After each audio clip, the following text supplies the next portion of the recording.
JSSC या फिर JPSC के द्वारा अगर वैकेंसी के क्षेत्र में महत्वपूर्ण कार्य देखें तो अगर जेपीएससी की बात करें तो असिस्टेंट इंजीनियर की वर्क चल रहे हैं, यानी कि असिस्टेंट इंजीनियर का फाइनल रिजल्ट जारी कर दिया गया है। और उसके संबंध में एक इम्पॉर्टेंट न्यूज़ आया है कि फर्जी एडमिट कार्ड को लेकर एक पहुंचा है शख्स, एक कैंडिडेट पहुंचा है जो कि फेल था वास्तव में, लेकिन जो पास कैंडिडेट थे उसका रोल नंबर जो है उसमें पुटअप कर उस एडमिट कार्ड को लेकर जेपीएससी कार्यालय पहुंचा तो उसको लेकर मामला दर्ज कर लिया गया है। और अगर जेएसएससी से अगर महत्वपूर्ण कार्य की बात करें वैकेंसी के क्षेत्र में तो पेंडिंग वैकेंसी के रूप में कई वर्षों से जो चली आ रही है टीजीटी का, तो उसका सत्यापन लगातार किया जा रहा है पिछले कई दिनों से। तो कल ही music and history and civics का जो वर्किंग टीचर हैं उन सभी का डीवी लिस्ट और उसका जो डीवी का डेट है उसे जारी कर दिया गया है। तो इसके बारे में डिटेल इन्फॉर्मेशन जानने वाले हैं और इस वीडियो में जानेंगे कि पंचायत सचिव से संबंधित लेटेस्ट न्यूज़ क्या है। तो आइए वीडियो को स्टार्ट करते हैं। तो यहाँ पर देख सकते हैं कि फर्जी एडमिट कार्ड लेकर पहुँचा और मामला दर्ज। तो यहाँ पर ये होता है कि कभी झारखंड सरकार या फिर कभी जेएसएससी या फिर कभी जेपीएससी के द्वारा भ्रष्टाचार के मामले सामने आते हैं, तो कभी कैंडिडेट्स के द्वारा ही भ्रष्टाचार के मामले सामने आते हैं। तो यहाँ पर कैंडिडेट्स का मामला है। और अगर जेएसएससी की बात करें तो इससे पहले डिप्लोमा में जो भ्रष्टाचार के मामले सामने आए थे तो उसे रद्द कर दिया गया था और फिर से उसका एग्ज़ाम लिया गया, जो कि कंप्यूटर मोड में लिया गया, सीबीटी मोड में। तो फिर ये एग्ज़ाम अभी सफल तरीके से ले लिया गया है हालांकि। तो अगर इस न्यूज़ की बात करें तो जेपीएससी कार्यालय में बुधवार को रजत कुमार महतो नामक युवक जो है एडमिट कार्ड लेकर सहायक इंजीनियर की परीक्षा में एक उम्मीदवार को सफल बताते हुए पहुँच गया।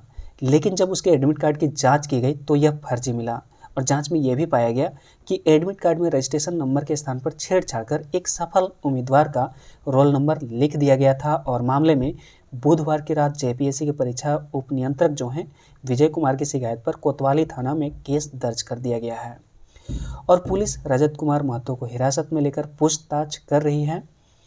और उन्होंने बताया, रजत ने बताया कि वह अपने चचेरे भाई रितेश महतो के कहने पर जेपीएससी कार्यालय गया था और रितेश ने ही रजत कुमार महतो को खुद के सफल होने की सूचना दी थी।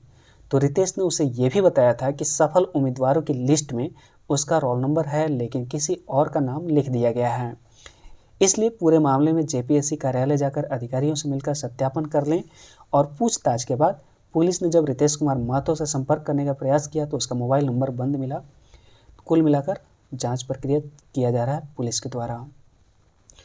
नेक्स्ट इन्फॉर्मेशन की बात करें तो आप सभी को मालूम है कि कल ही music and history and civics का जो वर्किंग टीचर है उसका रिजल्ट प्रकाशित कर दिया गया है, डीवी लिस्ट प्रकाशित कर दिया गया है जेएसएससी के द्वारा।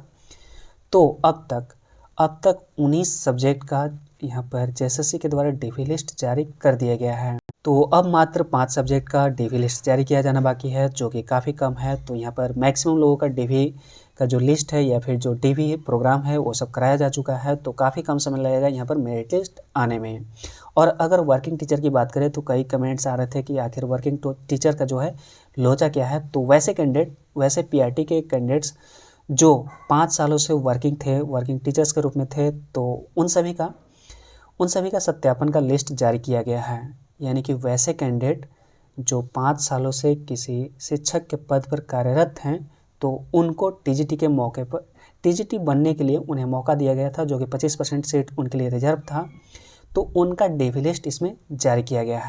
ध्यान दीजिएगा, इसमें वैसे कैंडिडेट भी हो सकते हैं जिनका डीवी पहले जो डीवी प्रोग्राम किया गया था जिसमें पीआरटी का भी लिस्ट जारी किया गया था, तो उसमें कम नंबर की वजह से अगर उनका सिलेक्शन नहीं हो पाया था, तो जब यहाँ पर स्टेट मेरिट बन रहा है तो स्टेट मेरिट के अनुसार अगर उनका सिलेक्शन हो रहा है तो उनका भी रोल नंबर इसमें निश्चित तौर पर होगा।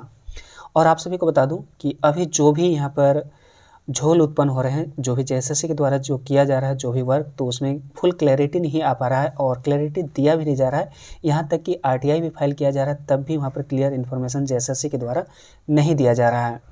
लेकिन ये सभी जो क्लैरिटी है जब फाइनल मेरिट लिस्ट निकलेगा तो निश्चित तौर पर सभी क्लियर हो जाएगा। और मात्र यहाँ पर ज़्यादा दिनों का समय नहीं है, 14 नवंबर को सुप्रीम कोर्ट में सुनवाई होने वाली है। तो 14 नवंबर के बाद स्थिति स्पष्ट हो जाएगा और ज़्यादा चांस है कि दिसंबर में ही आप सभी को मेरिट लिस्ट के रिगार्डिंग वर्क होना स्टार्ट हो जाएगा। तो आप सभी को मेरिट लिस्ट जब निकलेगा तो सारी स्थिति क्लियर हो जाएगी। तो आप सभी को बता दूँ कि जब फाइनल मेरिट लिस्ट जारी किया जाएगा तो उसमें 4 तरह की ग्रुप्स शामिल होंगे।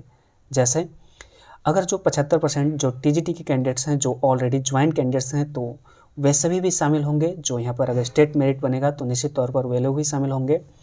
और 75% वैसे कैंडिडेट डीवी में शामिल होंगे, टीजीटी के कैंडिडेट्स जो डीवी करा के बाहर हो गए थे। बाहर इसलिए हो गए थे कि उनका कम मार्क्स था और उस जिला में वे उस अपने मतलब पार्टिकुलर जिला के अनुसार वे क्वालिफाई नहीं कर पाए थे, लेकिन जब यहाँ पर स्टेट मेरिट बना तो क्वालिफाई कर गए, तो उनका भी लिस्ट इसमें निश्चित तौर पर शामिल होगा मेरिट लिस्ट में। और 25% जो पीआरटी का सेट है, जो डीवी करा चुके हैं पहले, उनका भी लिस्ट में शामिल होगा। और जो जिनका डीवी नहीं हुआ है या फिर पेंडिंग है या फिर वर्किंग टीचर के रूप में जो अभी लगातार जो रिजल्ट दिया जा रहा है, तो ये रिजल्ट भी शामिल होगा फाइनल मेरिट लिस्ट में। तो फाइनल मेरिट लिस्ट में सारा चीज़ क्लियर हो जाएगा, तब तक धैर्य बनाए रखने की ज़रूरत है। और टीजीटी के बारे में एक और चीज़ आप सभी को बता दूं कि जो सोनी कुमारी के द्वारा जो कंटेम्प्ट ऑफ कोर्ट फाइल किया गया है, तो उनके द्वारा ये कोशिश किया जा रहा है कि अभी जो भी यहाँ पर प्रोसेस चल रहा है, जो भी डीवी का प्रोग्राम चल रहा है टीजीटी के कैंडिडेट्स के रिगार्डिंग या फिर पीआरटी कैंडिडेट्स के रिगार्डिंग, तो जो भी डीवी प्रोग्राम चल रहा है उस पर तत्काल प्रभाव से स्टे लगाया जाए। तो अगर ये कोशिश किया जाता है सोनी कुमारी के द्वारा, तो निश्चित तौर पर ये काफ़ी ज़्यादा दिनों तक चला जाएगा।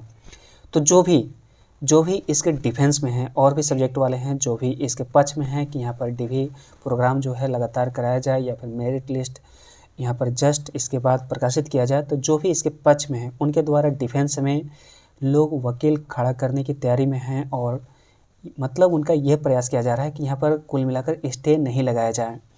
और अगर जब मेरिट लिस्ट भी प्रकाशित करना है तो उसको भी टाइम बाउंडेशन दे दिया जाए सुप्रीम कोर्ट के द्वारा कि इतना दिनों के अंदर यहाँ पर मेरिट लिस्ट प्रकाशित कर दिया जाए, चाहे वो मतलब मिनिमम कट ऑफ के अनुसार ही हो या फिर मिनिमम कट ऑफ के अनुसार अगर नहीं हो, स्टेट मेरिट के अनुसार हो, ये मैटर नहीं करता, लेकिन एक निश्चित बाउंडिंग कर दिया जाए कि इतना बाउंडिंग के अंदर ये काम कर दिया जाना है जेएसएससी के द्वारा। अब बात कर लेते हैं पंचायत सचिव से संबंधित लेटेस्ट न्यूज़ के बारे में। तो लगातार आप सभी के जो कमेंट आते हैं कि आखिर पंचायत सचिव से संबंधित कोई भी इन्फॉर्मेशन क्यों नहीं आ रहा है या फिर कोई भी वीडियो क्यों नहीं बनाया जा रहा है, तो आप सभी को बता दूं कि जो भी वर्क चल रहे हैं, इंटरनली वर्क चल रहे हैं और इसे पब्लिक करना जायज़ भी नहीं है और सही भी नहीं है। और आप सभी को पता है कि दो टीमों के बीच लगातार संघर्ष चल रहा है। ऐसा चल रहा है जैसे कि चुनाव होता है कि आप हमें वोट करें, आप हमें वोट करें, तो थोड़ा सा द्वंद्व चल रहा है और उस द्वंद्व में काफ़ी ज़्यादा मतलब पेचीदा मामला हो गया है। तो बात करते हैं अपडेट की। तो आप सभी को पता है कि कैविएट फाइल कर दिया गया था पहले ही सुप्रीम कोर्ट में एसएलपी लीगल टीम के द्वारा। तो कैविएट का मतलब तो केवल इतना होता है कि जब भी यहाँ पर पंचायत सचिव के बारे में यहाँ पर बात बोला जाए सुप्रीम कोर्ट में, चाहे वो सोनी कुमारी के द्वारा हो चाहे गवर्नमेंट के द्वारा हो, तो निश्चित तौर पर हम भी वहाँ पर बोलने के अधिकृत हो सकें, इसके लिए कैविएट फाइल किया गया था। तो कैविएट से होता कुछ नहीं है, केवल आपको मौका मिलता है। तो अब इसके बाद जो नेक्स्ट स्टेप है क्लैरिफिकेशन फाइल करना, तो क्लैरिफिकेशन भी यहाँ पर फाइल कर दिया गया है, जो कि आप यहाँ पर देख सकते हैं।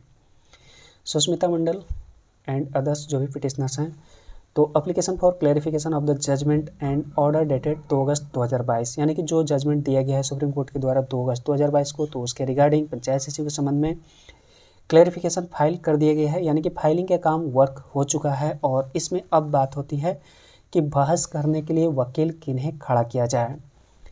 क्या जूनियर वकील खड़ा किया जाए और क्या सीनियर, तो ये डिपेंड करता है कि आपके पास बैलेंस कितना है और आपके पास कितना इकोनॉमिक कंडीशन सही है, और उसी के आधार पर जूनियर यहाँ पर वकील यहाँ पर शामिल हो सकते हैं या फिर सीनियर वकील शामिल होंगे। तो ये तो डिपेंड करता है आपके पास कितना इकोनॉमिक कंडीशन है। तो इस पर हालांकि हम बात नहीं करना चाहेंगे, क्योंकि आप सभी समझदार हैं और आप सभी को मालूम है कि क्या करना सही है क्या करना गलत है। बस इतना ही पर बात स्टॉप करते हैं।